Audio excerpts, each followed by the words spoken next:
Selamat siang teman-teman, karena banyak banget yang nanyain gimana kabarnya Molly. Molly itu anjing yang ditinggal setengah bulan sama ownernya di kontrakan. Dan kemarin kita lihat komennya banyak yang nanyain gimana kabarnya sekarang. Jadi kita bikin episode hari ini khusus untuk ngasih tahu kabar Molly sekarang. Jadi setelah kita bawa ke rumah rehabilitasi itu sebelumnya nggak sempet dipegang dokter sama sekali karena galak banget. Jadi ya udah kita langsung bawa aja ke rumah rehabilitasi. Mungkin kalau ketemu dengan anjing-anjing lain dia bisa happy gitu pikiran kita. Dan benerlah begitu. Akhirnya pas datang ternyata dia happy banget di sini. Terus kita sampai makan es buah bareng gitu sama orang-orang juga seneng gitu. Kecuali sama orang baru ya. Terus nempel banget, terus juga makannya banyak, saking banyaknya makan, mungkin karena sempet nggak makan 2 minggu, jadi sama makanan tuh agak posesif juga, dan itu lagi kita benerin perilaku dia yang kayak begitu. Terus ya jadi nempel sama orang gitu. Jadi, yang tadinya galak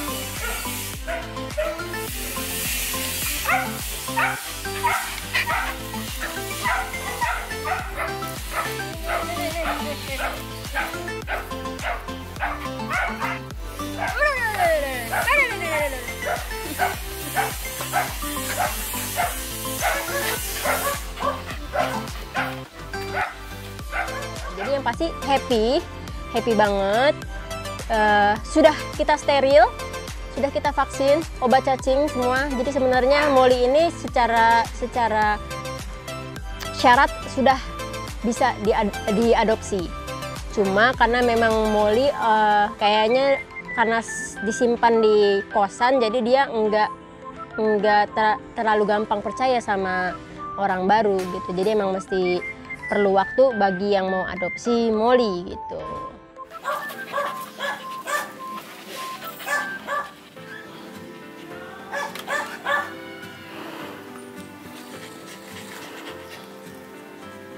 Jadi nempel tuh, jadi nempel. Kamu kangen nggak? Kangen nggak mamamu yang lama? Hah? Kangen pasti ya? Kangen pastilah.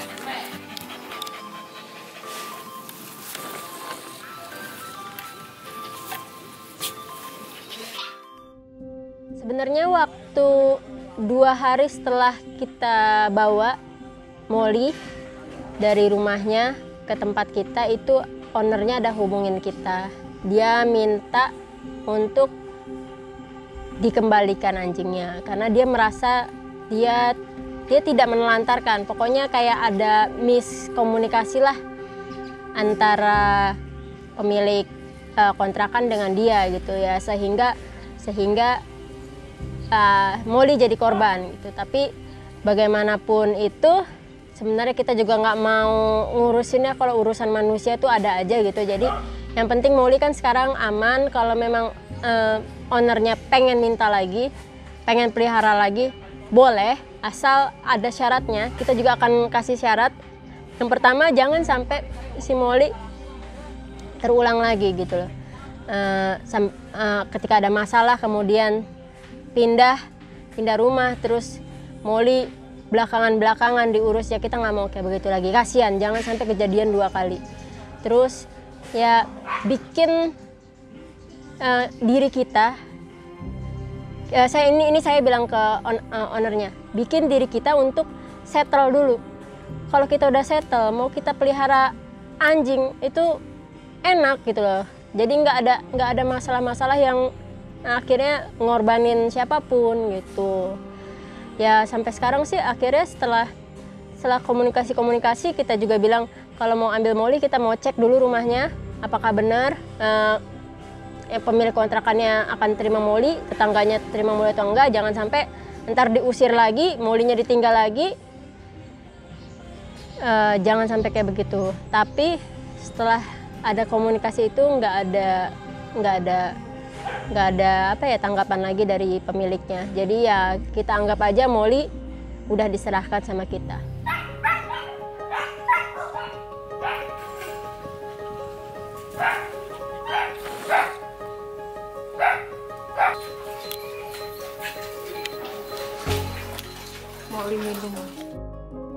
Teman-teman nih, kita nggak pernah bosen ya buat menyampaikan kepada kalian semua kalau misalnya mau pelihara apapun, hamster, kura-kura, anjing, kucing, itu kita harus pikirin bahwa mereka punya nih, hewan peliharaan kita ini tuh punya rentang hidup yang cukup lama, yang dimana selama mereka hidup itu bergantungnya sama kita, bergantung secara finansial, tempat tinggal, kasih sayang.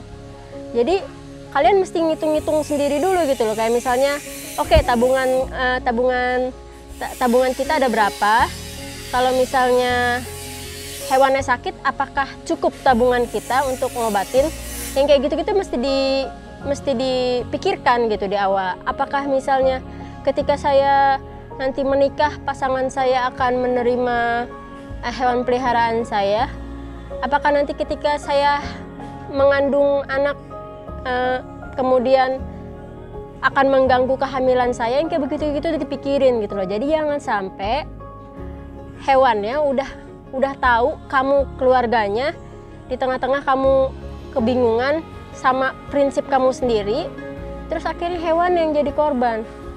Nggak adil buat mereka gitu loh. Jadi makanya dari awal tuh pikirin dulu,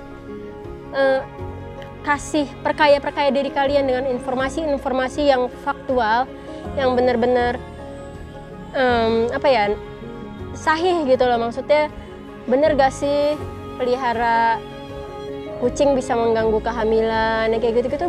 Cari tahu dulu, jangan pas udah pelihara 3 tahun, pelihara 2 tahun, pelihara 5 tahun, terus pas tiba-tiba hamil langsung berpikiran untuk menyerahkan hewan peliharaan mereka. Ya pada dasarnya orang-orang yang punya masalah seperti kalian tuh sama, ada banyak gitu, nggak cuma kalian doang, tapi mereka tuh bisa get along dengan hewan peliharaannya, mereka bisa cari solusinya, kenapa kalian enggak gitu. Jadi makanya itu sebelum memutuskan untuk pelihara itu benar-benar harus difikirkan matang-matang, jangan sampai jadi konflik di antara kalian gitu loh, di antara keluarga kalian, yang akhirnya menjadi korban bukan cuma kalian dengan keluarga kalian, anjingnya juga. Kalian bisa menyelesaikan masalahnya sendiri. Anjing, kucing, kura-kura, hamster itu nggak bisa, mereka nggak ngerti masalah kamu apa. Jangan sampai ada moli-moli lain, jangan sampai hal kayak begini dijadikan hal yang wajar-wajar aja gitu. Nggak wajar itu. Kalau di luar negeri kamu bisa kena su.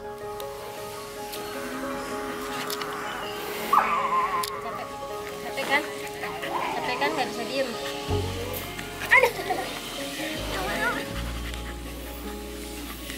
Terlalu nggak bisa diem. Capek kan?